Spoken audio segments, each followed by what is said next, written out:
그보다 큰 일도 하리라 라는 제목으로 하나님의 말씀을 증거하겠습니다. 오늘 우리가 함께 읽은 본문은 예수께서 다락방에서 제자들과 나누신 대화, 신학적으로는 이제 다락방 강화라고 하는 본문 중에 하나입니다. 요한복음 13장 30절에 가룟 유다가 예수님이 주신 조각을 받고 예수님을 팔기 위해 그 자리를 떠나간 이후부터 시작된 마지막 고별 강화의 현장이라고 볼 수 있습니다. 예수님께서는 앞으로 어떤 일이 닥치게 될 것이고 성령이 오시고 성령의 능력을 받은 이 다락방 강화를 듣고 있는 예수님의 제자들이 주님께서 떠나신 이후에 어떻게 사역해야 할지에 대한 것을 우리에게 전해주고 있습니다. 사실 이 본문 자체가 우리에게 주는 느낌 자체는 아주 사실 슬프고 음울한 분위기일 것입니다.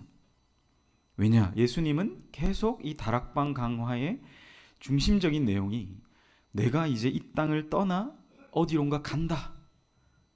14장 우리 1절에는 예수님께서 가시는 구체적인 어떤 곳에 관한 이야기가 나타나 있는데요. 사실은 제자들은 이것을 받아들이기가 너무나 힘들었던 것입니다. 그러니까 너무 슬프고 3년 반을 생명을 다해 함께했던 이 예수께서 이 자리를 떠나간다. 이 자리를 떠난다라는 것이 도무지 받아들여지지가 않았던 것입니다. 그러니까 제자들에겐 수많은 질문들이 생겼을 거예요. 왜? 예수께서 이 땅 가운데 오셔서 그 예수님이 우리와 함께 하시고 이제 그 하나님이 하나님의 나라, 이 예수께서 말씀하신 그 하나님의 나라에 이제 우리는 12명의 주인공이 되어야만 했고, 또 이 예수님이 그 나라의 통치자가 되셔서 우리는 이제 그 나라를 영광스럽게 다스려야 될 존재인데, 예수님은 뭐라고 말씀하세요? 나는 이제 이곳을 떠나간다. 나는 떠나간다. 라고 말씀하고 계신 것입니다. 그러니까 이 다락방 강화는 전반적인 분위기가 좀 쫙 가라앉아 있고 슬픈 분위기를 띌 수밖에 없습니다. 이런 좀 가라앉아 있고 또 차분해진 분위기 속에서 주님은 말씀하시죠. 3절, 가서 너희를 위하여 내가 거처를 예비하면 내가 다시 와서 너희를 내게로 영접하여 나 있는 곳에 너희도 있게 하리라.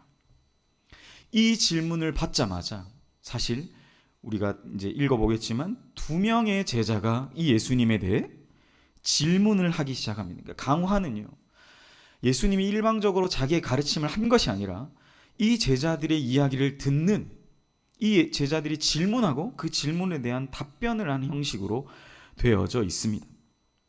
그래서 사실 우리는 오늘 본문을 대하기 전에 우리는 오늘 12절부터 21절까지 읽었는데, 이 본문을 읽기 전에 우리는 사실 이 본문의 배경이 되는 예수님의 두 제자, 질문한 두 제자에 대해서 우리는 사실 먼저 살펴보아야 합니다.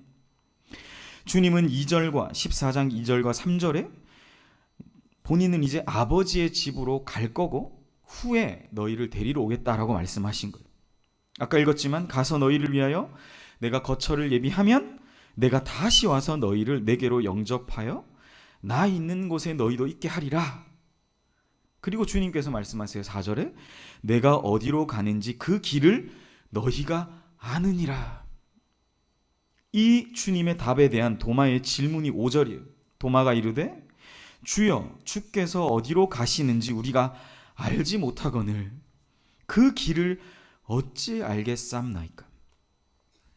도마는 주님이 가신다고 하는 말씀이 이해되지 않는 거예요. 앞서 예수님이 행하신 많은 사역들, 가르치시고 전파하시고 또 수많은 아픈 자, 그 병자, 환자들을 고치신 이 능력 많은 예수님께서 지금 오늘 이 본문에서는 너무나 슬픈 분위기 속에서 무기력하게 이제 나는 이곳을 떠나 아버지의 집으로 가신다 하니 얼마나 이 도마는 맥이 빠졌겠습니까?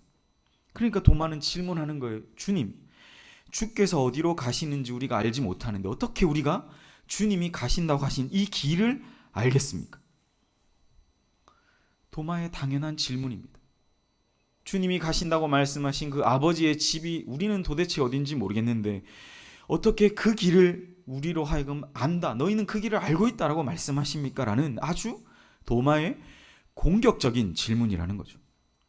도마에게 예수님은 그랬던 거예요. 이 땅에서 하나님의 나라를 구현하고 이 세상의 모든 만국의 아픈 것들을 치료하고 통치하실 분인데 그 예수께서 이제는 이 땅을 떠나 아버지의 집으로 가서 내가 이제 너희들이 거할 거처를 마련할 거야. 또 다시 와서 너희를 내가 있는 곳으로 영접할 거야. 이 말씀이 도무지 도마는 이해가 되지 않습니다. 도마는 묻는 거예요. 주님, 저는 도무지 주님이 가시는 길에 대해 모르겠습니다. 내가 주님 말씀, 주님을 3년이나 따라다니고 주님이 어떤 일을 행하는지 내가 눈으로 다 봤는데도 불구하고 나는 주님이 가신 그 길이 도대체 무엇인지 모르겠습니다. 그리고 그곳이 어딘지도 모르겠습니다. 도마는 이렇게 주님께 공격적으로 질문하며 묻고 있는 겁니다. 저도 이 말씀을 준비하려고 하는데 이 도마의 고백이 제 가슴에 다 와닿더라고요. 주님의 뜻을 어쩌면 다 이해하지 못하는 도마. 그 도마의 질문. 주님, 내가 가는 이 길이 잘 모르겠습니다. 어디로 가야 될지도 모르겠고 어디에 거처가 있는지도 모르겠습니다라는 도마의 고백이 되게 제 마음에 깊이 와닿더라고요. 나는 정말 주님이 말씀하신 길로 잘 가고 있는가? 나는 정말 잘하고 있는 것이 맞는가? 나로 인해 내가 섬기고 있는 영혼들이 말씀의 길에서 위로를 받고 있는가? 그러한 도마와 같은 여러 가지 질문이었어요. 어쩌면 오늘 우리는 도마라는 이 한 제자를 통해 오늘날 우리가 당면하고 있는 삶의 문제들 속에서 여러분 소위 말하는 기도의 제목들, 주님께 기도하는 제목들, 그것을 붙들고 도마와 같이 여러분 질문하고 계시지는 않습니까? 오늘날 우리의 신앙생활을 하는 많은 분들 가운데 이러한 고민 가운데 있음을 우리는 깊이 생각해 보아야 합니다. 나는 정말 잘 가고 있는가? 내 신앙생활은 정말 올바르게 잘 가고 있는가? 사랑하는 여러분, 저와 비슷하게 여러분도 도마와 같이 이런 질문을 하고 계시지 않습니까? 때로는 정말 그런 것 같아요. 주님, 정말 주님이 가신 길을 잘 모르겠습니다. 저는 어느 길로 가야 합니까? 어느 길이 정말 참된 길입니까? 그렇게 흔들리며 우리는 신앙생활을 해 나가는 것 같아요. 오늘 주님은 우리에게 정답을 말씀하시죠. 우리가 이 도마의 질문 속에서 우리가 너무나 잘 아는 이 말씀, 내가 곧 길이요 진리요 생명이니라는 이 대답이 나온 겁니다. 우리는 이 말씀을 많은 암송을 통해서 너무나 잘 알고 있지만 이게 이러한 도마의 공격적 질문에서 나왔다는 것은 사실 잘 몰라요. 주님은 말씀하셨어요. 내가 길이야. 내가 진리이고 내가 생명이야. 도마야, 네가 나를 알았더라면 너는 내 아버지도 알았을 것이고 네가 이렇게 지금 내가 떠나간다는 이 말 때문에 갈등하는 속에서 너는 제대로 된 길을 찾았을 것이고 그 길을 걸어갈 것이야. 주님은 오늘도 우리에게 그렇게 말씀하시는 거예요. 나를 바라보시며 그 길을 걸어갈 수 있겠니? 사랑하는 여러분, 도마의 이 공격적인 질문에서도 예수님은 어때요? 이제 본인이 고난당하시고 죽으실 것을 다 아신 예수님께서 너무나 평안하게 그에게 말씀하시는 것 같지 않습니까? 그를 오히려 주님 저는 잘 모르겠어요 이렇게 떼를 쓰듯 얘기하는 도마에게 뭐라고 말씀하세요? 도마야, 갈 수 있어. 우리의 등 뒤에서 우리에게 힘을 주시고 그 길을 걸어갈 수 있다라고 말씀하시는 분이 바로 우리 주님 예수 그리스도이심을 믿으시기를 주의 이름으로 간절히 소원합니다. 갈 수 있다. 걸어갈 수 있다. 힘을 내라. 우리에게 말씀하시는 거예요. 두 번째는 빌립입니다. 여러분, 빌립은 어쩌면 더 심각한 질문을 하는 거예요. 주님께서 7절에 이렇게 답을 하셨습니다. 너희가 나를 알았더라면 내 아버지도 알았으리로다. 이제부터는 너희가 그를 알고 또 보았다. 주님이 이렇게 말씀하셨어요. 근데 빌립은 이 얘기를 듣자마자 하는 얘기가 뭐냐? 8절에 이렇게 얘기하죠. 빌립이 이르되 주여 아버지를 우리에게 보여주옵소서. 그러면 족하겠나이다. 여러분, 우리 이렇게 얘기 많이 하지 않습니까? 예수님은 너희가 나를 알았더라면 내 아버지도 알았고 이제부터는 너희가 그를 알고 뭐예요? 또 보았다라고 말씀하셨어요. 그런데 빌립은 이 말씀을 듣자마자 하는 얘기가 보여달라. 누구를요? 성부를 보여달라. 하나님 아버지를 보여달라. 그러면 내가 만족하겠습니다. 내 영혼이 충족되겠습니다. 라고 빌립은 그렇게 주님께 질문을 하는 겁니다. 도마보다 어쩌면 이건 더 심각한 질문인 것 같아요. 구약부터 예언된 바로 오실 메시아, 그분이 예수님이시잖아요. 믿으십니까? 네. 그런데 그 메시아를 눈앞에 두고도 제자들은 아버지를 보여달라고 말하는 거예요. 여러분, 이 제자들은 사실 온 인류 전무후무한 역사 가운데 있는 거죠. 뭡니까? 그들은 직접 하늘로부터 임하시는 성령을 강력하게 체험했고, 그들은 뭡니까? 가장 축복된 것은 이 성육신한 예수님을 자기의 삶 속에서 보는 특별한 은혜를 누린 사람들이에요. 그런데 눈앞에 계신 이 성육신하신 예수님을 보고도 제자들은 믿지 못하는 거죠. 오히려 이 생명의 길에 대해서 또한 아버지를 보여달라고 그들은 요청하고 있다는 것입니다. 구약에서부터 여러분, 하나님을 본다는 것은 인간의 능력을 완전히 뛰어넘는 그런 일이었습니다. 사실 이 하나님을 보는 것은요, 여러분, 시내 산에서 율법을 받았던, 율법의 돌판을 받았던 모세에게도 이건 거절되었던 거예요. 모세는 이렇게 얘기하죠. 내가 그 하나님의 등만 봤다. 하나님을 정면으로 보지 못했던 거예요. 하나님을 본다는 것은 이렇게 인간으로선 감히 상상할 수 없는 그런 거예요. 그런데 빌립은 이미 성육신에서 이 땅 가운데 오신 이 예수를, 하나님을 이미 보고 있음에도 불구하고 그는 뭐예요? 이런 질문을 하고 있다는 것입니다. 이미 그가 특별한 은혜를 받았음에도 불구하고, 하나님을 눈으로 볼 수 있는 특권을 누리고 있음에도 불구하고 그는 뭐예요? 이렇게 질문하고 있다는 것입니다. 이 바로 예수님 자체가 하나님이심에도 불구하고 빌립은 이렇게 어리석은 질문을 하고 있다는 사실이, 사실 이 두 사람, 도마와 빌립을 통해 우리는 하나님을 이미 알고 있으나 믿지 못하는, 그 믿음이 쭉 우리의 일생 가운데 가지 못하는 성도의 모습을 발견합니다. 제가 앞서 말씀드렸지만 저의 모습도 발견하는 거죠. 놀라운 하나님의 은혜 가운데 있으나 우리는 더 이상 그것이 내게 없다라고 단정하고, 마치 도마처럼, 성경에 이미 기록된 빌립처럼 우리는 여전히 이 21세기를 살아가는, 성경에 이 말씀이 다 충족된 계시로 우리에게 주어지고 성령께서 이미 우리 가운데 오셔서 우리에게 더 놀라운 일들을 하고 계심에도 불구하고 우리는 여전히 도마와 같이, 여전히 빌립과 같이 우리의 생활 가운데, 우리의 삶의 고백 가운데 이 하나님을, 이 예수를 믿지 못하는 그러한 삶을 살아가더라는 사실입니다. 사실 저희가 읽었던 본문은요, 이런 의심하는 제자들, 그리고 뭐예요? 이 제자들에게 너무나 차분히 말씀하고 계신 예수님의 말씀으로부터 시작해요.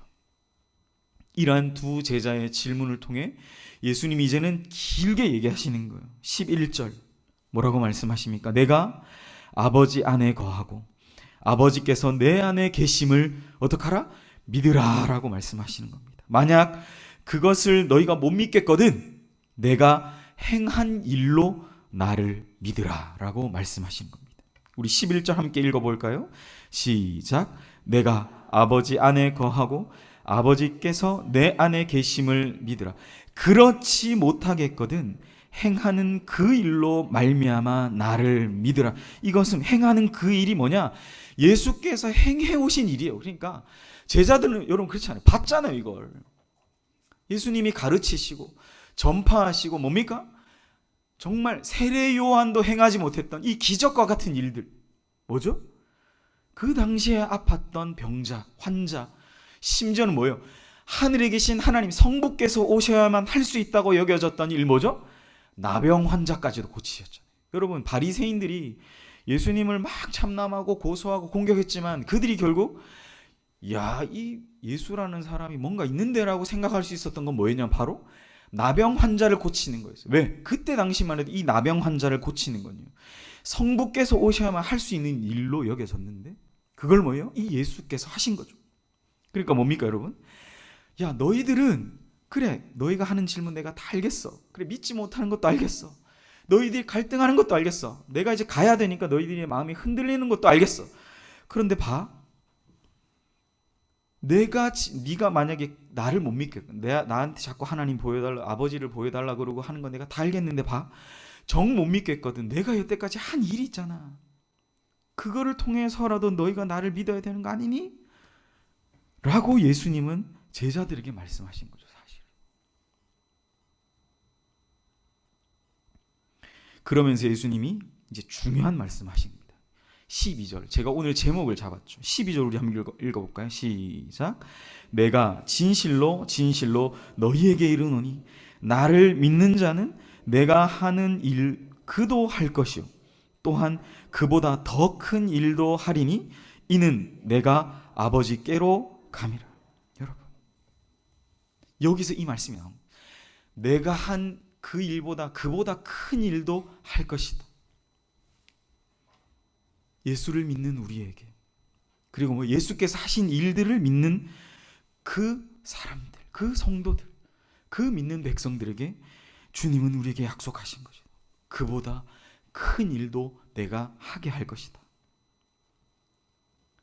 예수님과 같은 일을 할 것이다 라는 의미예요.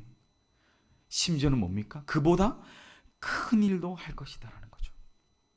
여러분, 이 말씀이 얼마나 사실 놀라운 말씀입니까? 성도는요, 성도의 특권이라고 말할 때 우리는 사실 이 권세 때문이에요.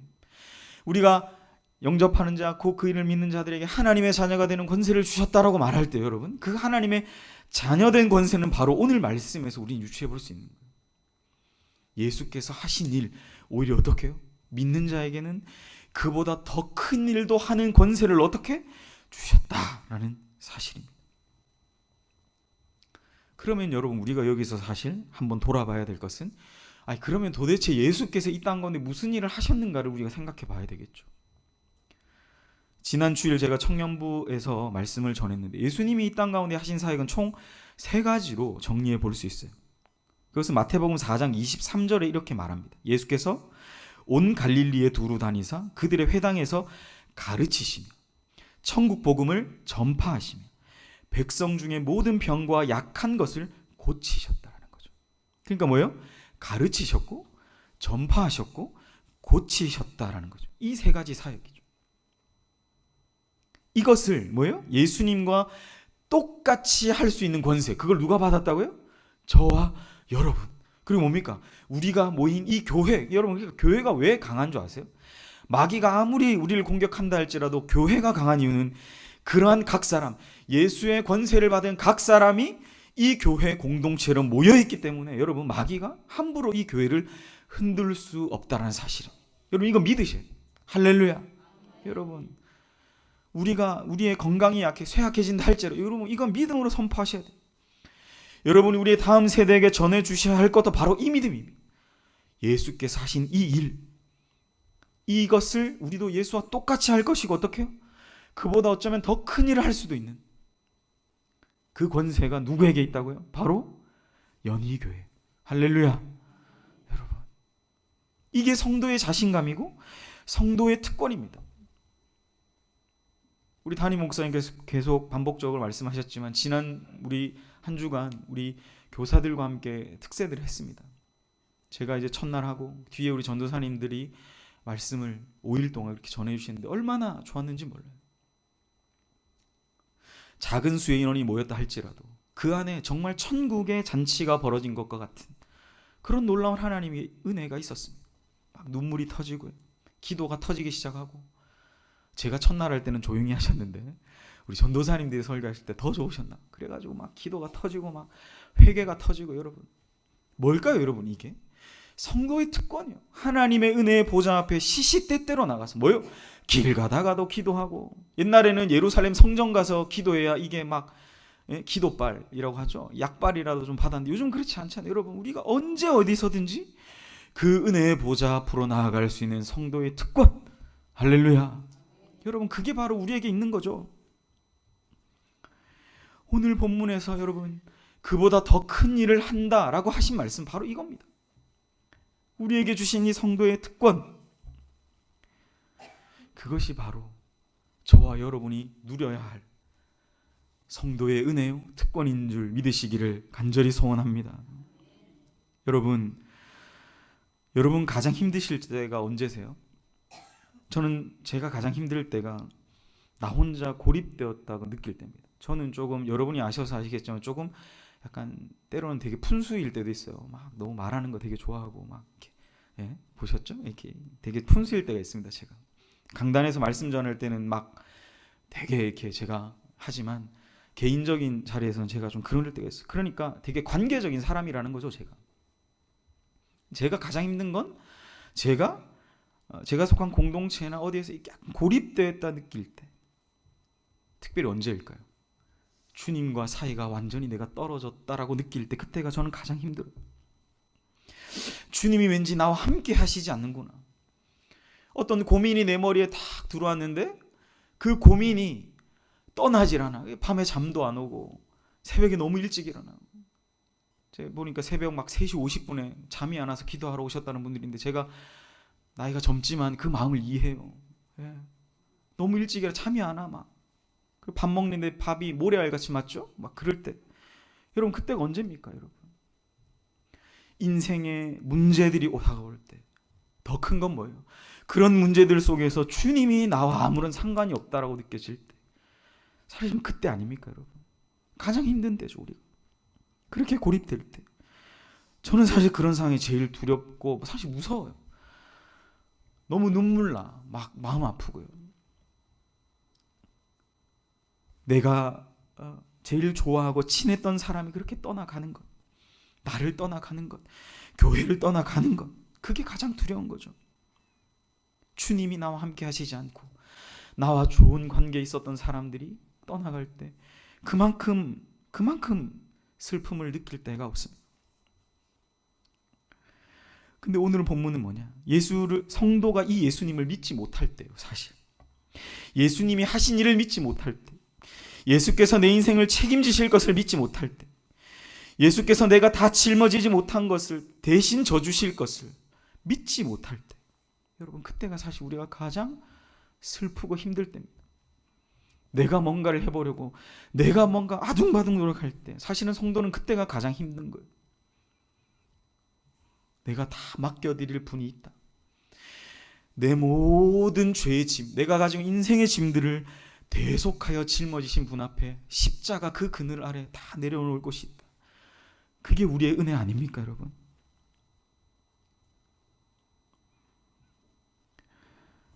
오늘 본문은 우리에게 그것을 강조하며 말씀하십니다. 예수께서 하신 이 일보다 우리는 더 큰 일을 할 것이다. 사실 주님은 이제 주님께서 이 땅을 떠나 하나님 나라 올라가실 것, 하나님 나라로 들어가실 것을 미리 아시고 제자들이 이 땅에 남겨질 제자들을 향하여 우리에게 주신 말씀이에요. 어찌 보면 위로하시며 주신 말씀이죠. 굳건함, 흔들리지 말며 주 안에서 힘써 자라가기를 기뻐하시는 저와 여러분 되시기를 간절히 소원합니다. 오늘 우리가 함께 읽은 본문은 예수님께서 말씀하신 목적이 바로 예수를 따르는 제자들에게 용기와 위로를 주기 위함임을 기억하시기를 바랍니다. 예수님 안에 하나님의 능력이 머물고 제자들이 이 예수님을 알고 그로부터 생명을 얻기 위해 초청을 받았다면 이 능력은 뭐예요? 이 하나님의 능력은 바로 제자들의 것이 되는 것이고 그 제자들은 이 예수께서 남겨주신 이 지상 사명의 이 사역을 감당하는 자들로 세워진다라는 것입니다. 나를 믿는 자는 내가 하는 일을 그도 할 것이요 그보다 더 큰 일도 하리니. 참되게 주님을 믿고 찾고 그가 행하신 일을 믿는 자들에게 놀라운 일들이 발생하고 무엇보다 뭐예요? 기도가 실현될 것이라는 것. 이것이 예수 안에 있는 가장 우리 성도에게 주신 가장 놀라운 복음이요, 가장 능력이요, 가장 큰 기쁨이요 행복이 된다는 사실을 기억하시기를 간절히 소원합니다. 이 말씀들을 주께서 우리에게 선포하시는 것은 우리의 연약한 믿음으로 축소해서는 안 될 것입니다. 물론 예수님께서 하신 일들이란 것이 그가 하신 기적적인 사역만을 표현하고 있는 것은 아닐 것입니다. 예수님께서 하신 작은 그런 실천들, 서로를 사랑하고 서로를 위해 기도하고 아픈 자들의 병 낫기를 위해 우리가 기도하고, 때로는 그게 낫지 않을 때가 있지만 뭐예요? 우리 믿음을 가지고 기도하는 거죠. 그 영혼의 아픔을 위해, 그 영혼의 곰핍함, 그 영혼의 우울증, 그 영혼의 아픔을 위해 우리는 믿음으로 기도하는 것입니다. 이것은 다만 목회자만의 전유물이 아니라 우리 모든 성도들에게 주신 하나님의 특권임을, 예수를 믿는 모든 자들에게 주신 하나님의 능력임을 기억하시는 저와 여러분 되시기를 간절히 소원합니다. 그러므로 성도들이 하는 모든 일은 뭐예요? 예수님의 이름으로 그래서 시행돼야 되는 것입니다. 왜요? 아들 안에 그 아버지의 영광이 충만하고 그 아들을 믿음으로, 그죠? 예수를 믿음으로 우리는 이 일들을 감당하기 때문에 예수의 이름으로 이 일은 시행되어져야 합니다.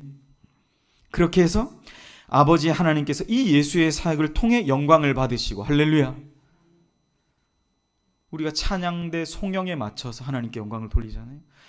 하나님께 영광을 돌리는 이 예수를 통하여 이 일들이 행해지게 될 것이라는 거죠. 그래서 뭡니까? 우리가 하는 이 땅의 모든 예수님의 사역은 결국 아버지 하나님을 영화롭게 하며 많은 믿는 자들을 낳게 하는 겁니다. 사실 그런 맥락에서 이 본문은 너무나 중요한 본문. 하나 더 얘기하면, 여러분, 이 땅 가운데 예수께서 보혜사로 오셨고, 그죠? 오늘 본문은 뭐라고 말합니까? 예수께서 내가 가면 다른 보혜사를 너에게 보내겠다라고 말씀하시죠. 누굽니까? 여러분, 우리 다 잘 알죠? 다른 보혜사 누굽니까? 예, 성령이에요. 그런데 지금 어디 다른 이단 종파에서는 그 다른 보혜사가, 그죠? 자기가 믿는 교주라고 얘기하면서 믿고 신봉하고 따르는 사람들이, 그런 어리석음이 있다는 거예요. 그 사람들이 왜 그렇게 얘기하는 줄 아세요? 다른 보혜사가 이제 그 사람이다라고 지칭하는 겁니다. 심각한 오류죠. 성경을 너무나 잘못 해석하고 있는 거죠. 다른 보혜사는 누굽니까? 예, 우리 안에 계신 성령. 그 성령께서 오늘도 저와 여러분에게 이런 놀라운 역사를 행하실 줄 믿습니다. 예수께서 떠나가신 후 이 두 가지의 약속, 믿는 자들에게 위대한 일들이 따를 것과 그들이 하는 기도는 응답될 것이다라는 이 두 가지의 약속, 이것은요, 초대교회 믿음의 공동체 안에 어마어마한 영향력으로 남아 있었습니다. 그들은 생명이 끊어져 가운데서도 믿었어요. 카타콤이라고 말하는 그 어둠의 무덤 속, 무덤 아래로라는 뜻이거든요. 무덤 아래로 내려가서 평생을 빛도 못 보고 자기의 자녀가 등이 굽어서 비타민 D의 부족으로 인해 등이 굽어서 죽어가는데도 불구하고 그들은 이 예수를 믿었다는 사실입니다. 여러분, 그 신앙이 로마의 국교로 기독교가 공인하게 됐고, 그 믿음의 유산이 흘러 지금 동방의 이 대한민국 땅에, 동양의 이 대한민국 땅까지 흘러오게 되었다라는 사실을 우리는 분명히 기억해야 합니다. 믿음의 공동체 안에 하나님께서 이 일을 행하실 것이다라는 사실, 그것을 기억하는 저 여러분의 복된 삶이 되시기를 간절히 소망합니다. 우리 모두는 이 일의 초대를 받은 거예요, 여러분. 그것을 실천하는 자들임을 우리는 분명히 기억하시기를 바랍니다. 예수를 따르는 자들에겐 더 큰 일을 하게 하시는 은혜가 임할 줄 믿습니다. 말씀을 정리합니다. 우리 모두는 도마처럼, 빌립처럼 그렇게 흔들릴 때가 있습니다. 내가 가야 할 길이 어딘지 몰라서 사람에게 묻고, 인생에 묻고, 주님께 묻고, 그렇게 흔들리며 가는 것이 우리의 인생인 것 같습니다. 어쩌면 빌립처럼 하나님 한 번만 저한테 하나님 보여주시면, 그런 연약한 외침을 하고 있는지도 모르겠습니다. 내가 진짜 믿겠습니다. 하나님 한 번만 보여주십시오. 그런데 여러분, 오늘 우리가 말씀을 통해 봤잖아요. 뭐죠? 이미 우리는 그것을 보았다. 뭐예요? 예수를 믿음으로, 성령을 우리가 받음으로 우리는 이미 그것을 보았다라고 오늘 성경은 우리에게 말씀하고 있는 것입니다. 새벽마다 저녁마다 이 믿음 가지고 부르짖으시는 저와 여러분 되시기를 간절히 소원합니다. 사랑하는 여러분, 여러분이 이렇게 흔들릴 그때에 이 예수님을 기억하십시오. 이 예수께서 하신 이 말씀을 온전히 붙드십시오. 그분이 여러분의 삶에 행하셨던 그것, 오늘 제자들에게 행하셨던 그 일 때문에 그것을 기억하고 나를 믿으라 말씀하셨던 것처럼, 뭐죠? 여러분에게 주님께서 행하셨던 그 일을 생각하시면서, 그 일을 기억하시면서 다시 한번 여러분의 믿음과 신앙을 회복하시고 그 안에 완전한 자유함 가운데 걸어가시는 저 여러분의 복된 삶이 되시기를 바랍니다. 그분이 우리에게 놀라운 일을 행하실 것입니다. 그때 주님은 우리에게 아버지의 영광을 넘치도록 부어주시고 우리로 하여금 주님이 하셨다면 어쩌면 그것보다 더 큰 일들을 나를 통해, 우리를 통해, 우리 연희교회를 통해 행하실 것입니다.